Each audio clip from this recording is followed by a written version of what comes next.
no youth involved in any war we had. But here in Vietnam, it's different. And they don't look American, they look Vietnamese. Maybe the Vietnamese people. Oh. They were exposed to physical torture, cutting open their bellies by themselves to oppose saluting the flag, escaping from prison, fighting jailer, struggling to hold the initiative in this prison. Look like maybe a school or a learning center for the youth, but actually prisoners camp or youth prisoners camp. You will see here that this is a real life stories of the youth fighting for the freedom of their country. My name is Maggie. I'm here, Oday, at the Youth Prison Museum. Buy an entrance ticket first for 15,000 dong. Voila, you're here. So let's go. Come with me. When we enter the gate, I don't know what you call this. You see this one? There's a soldier, and I think there's some kind of a lookout during those times in the Vietnam War in the 70s. These youth prisoners of war existed somewhere from 1971 to 1973. It's also my first time to see that the youth have become very important part and parcel how the Vietnamese people fought against American imperialists. I've never heard of this because way back our Philippine history, I've never heard that youth could be part of fight of a people against foreign colonialism or invasion. Go this way now to the left. You'll see here an enactment, but this is of course a replica. The youth are being subjugated by the American army here, very unfortunately. And look, there are blood stains falling from his shirt there, right? Yes, look at these, right? So they were trying to be courageous, but they're already being suffering, right? They've been suffering. The image speaks for itself, like the enactment of what happened in the past. This guy being tortured, and he's suffering enough, right? But I just wonder, why is this one the army person? He's in uniform. Now that he's an army person, right? And they don't look American. They look Vietnamese.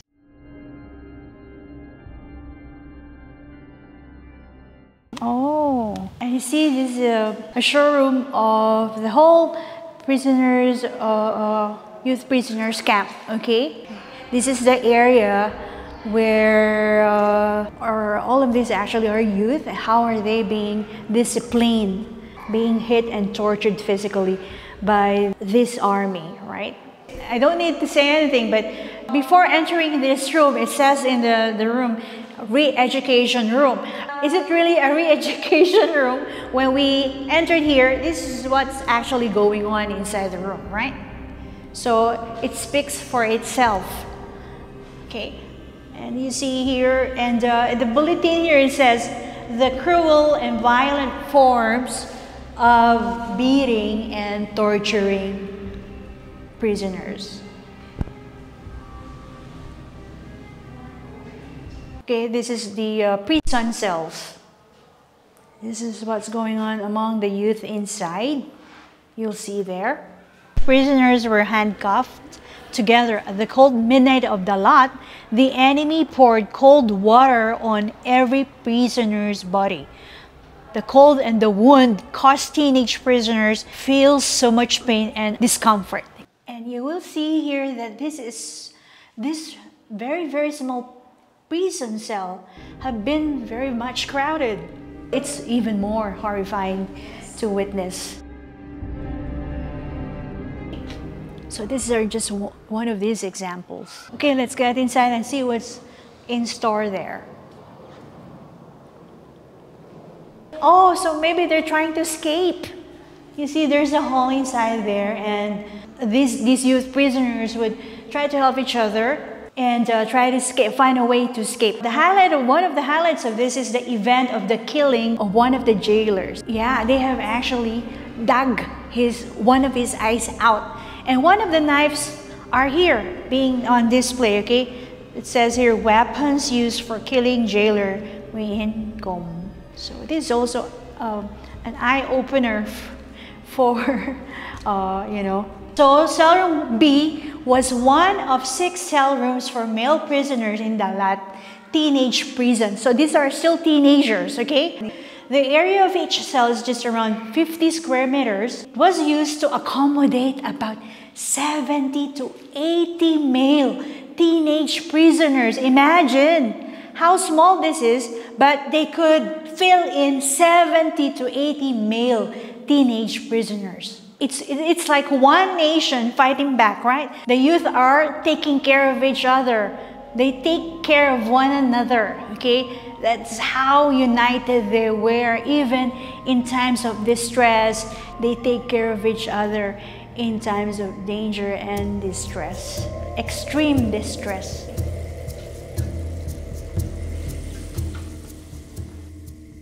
Row of cell. This is one of the row cell basement, the basement. This is like the barbed wiring, okay? But you are being exposed to the heat of the sun. The rack basement. The rack basement was located behind the enemy cage and ill-treated the prisoners who were predicted as ringleaders of the prisoners. The basement did not have any shelter for the prisoners, and this is how they mistreated and kick out the frost in nighttime. To murder the jailer Win Kung, he was kept here under the cold weather in 1973, and there were so many physical injuries throughout the body in spite of wearing only shorts and even being handcuffed. Let's see what we can find and learn from here. The history room. Pictures of the youth revolutionaries, how the Vietnamese people are united in fighting for freedom, fighting for unification. Inside the piece of the Center of Re-educating Youngsters in Dalat was a harsh prison, was the harshest prison conditions, okay? The images that you can trace in the past, or what happened actually during those hard times, or the harshest condition for the youth prisoners. The hot light bulb against their faces. The price they had to pay for freedom. See, this is an eye-opener for us youth. Sometimes we are so relaxed, we just take it for granted, our freedom that we enjoy now. But look, there's some price to pay, and our fellow men paid for it for us. What were your impressions? How resilient, courageous the Dalat youth were during those harshest times, right? So I hope this is an opener for us. And if you have other museums in Vietnam you have in mind, please let us know and write a comment with regard to this. See you again next time. Bye. Tambit.